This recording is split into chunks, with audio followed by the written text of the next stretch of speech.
জীবন জাগার গল্প ৪৭। গল্পের নাম হলো আম্মু কবি। এক শিশু কবিকে তার পিতার সাথে করে নিয়ে গেলেন হযরত আলী রাদিয়াল্লাহু তাআলা আনহু এর দরবারে।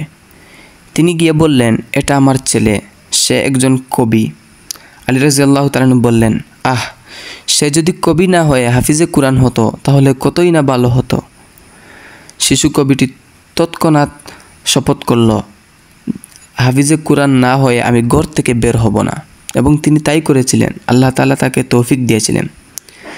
সেই শিশু কবি হলেন ফারাজদাক, আরবের একজন বিখ্যাত কবি এবং একজন তাবিঈও। তিনি একবার একটি ছোট ছেলেকে দুষ্টুমি করে বললেন, আমি যদি তোমার আব্বু হয়ে যাই তাহলে কেমন হয়?